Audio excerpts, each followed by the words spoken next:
Yeah. I mean, we know a lot of people are interested in the control agenda, in the financial readjustment agenda, enriching particular individuals. And I think the particular pandemic scenario that we've seen, they're not going to go for the same playbook again. They're probably going to go for a different one, and we've got to be on our toes to look out for the way that these people are going to seek to control us and control global finances. But they'll probably be trying something different.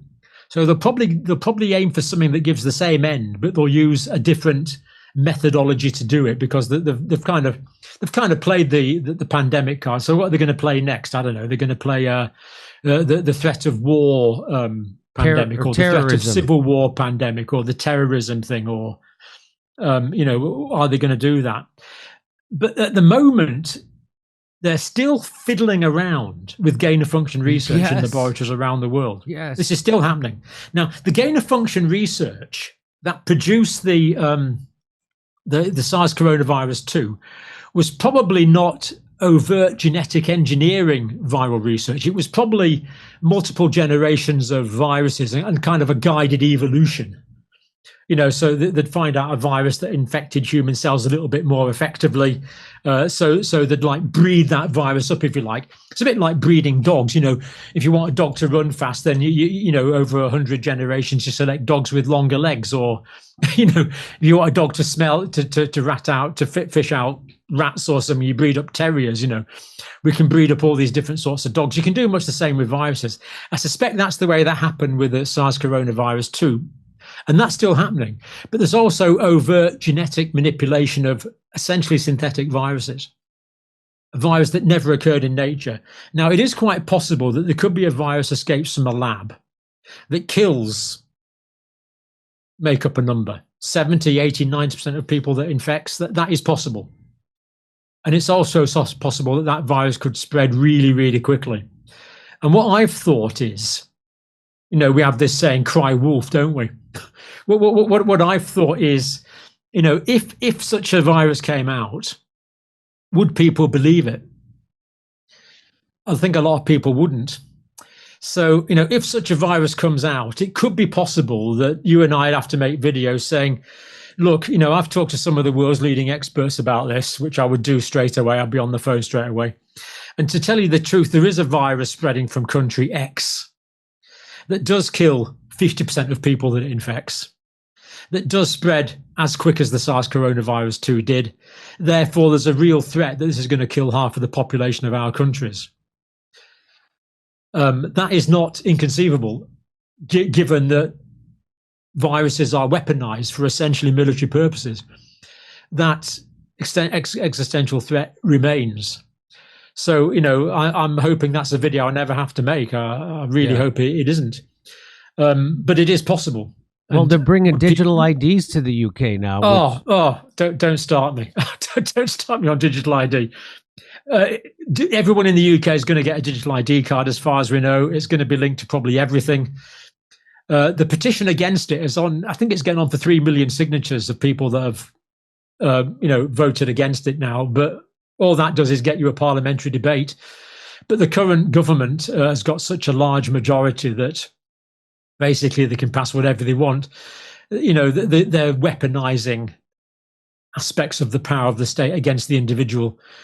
And when the power of the state is arrayed against the individual, there's very little you can do about it. And then the Freedom of Speech March on the 13th, which is also a bit of an anti-government march, to be fair. So many of the policies of the current government are so appalling. And mainstream media, I think, said there's 130,000 people there. Believe that if you want to. My estimate was at least 1.5 million. Wow. But probably 2. It could have been 3. A friend of mine looked at some of the footage that was available and calculated the crowd was 800,000. And that was without all the footage being released. The 130,000 figure to me is just a complete laughable joke. But it shows the way that the narrative is being controlled. So people will perhaps not go for the other pandemic aspect, but they'll aim for other ways to control the narrative. They aim for ways to control the individual through artificial intelligence powered. The combination of artificial intelligence, Jimmy, with digital ID cards that is a pretty frightening combination. That's a bit of a morphine and midazolam combination. That, it's the AI could empower the digital identity cards to intrude and control pretty well every aspect of life potentially. Well, every website you would be visited could be analyzed by AI, and you could flag up on someone's computer. It's pretty frightening. I mean, they can turn off your power to purchase, to buy gas, to pay bills. They can turn off your car now, right? Turn off your credit. You turn off your credit card. I've had people have been denied bank accounts in my country, but they can turn off your credit. Your bank card. They can freeze your bank card. I did a talk on this just a few days ago, and there's that verse in Revelation: "No man may buy or sell, save he have the number of the beast in his forehead or on his right hand." And when I was a kid, that was impossible. Right. You would just get a $5 out your wallet if you had it. You spend some money, But now it's quite possible that cash could be discontinued, and you would need a card. And for your card to work, you would need a digital identity. And then it's just a matter of time. Stupid people like me, Jimmy. The ordinary plebs of the country. I'd probably lose my card somewhere. Yeah. Who knows? Deliberately on purpose, I might lose it. So wouldn't it be just easier? Instead of having to get your wallet out and get your card out and swipe your digital identity card every time you went shopping, wouldn't it be easier just to put a little chip under there, like we do with dogs? Wouldn't that be? And just scan it, and that would combine your digital identity with your purchasing history. Yeah. Just so stupid people like me wouldn't get it wrong. There we are. That's scanned. Whether it's in your right hand or your forehead, what difference does it make? It could be a facial recognition software. It's actually quite frightening, because what that means is someone could switch it off.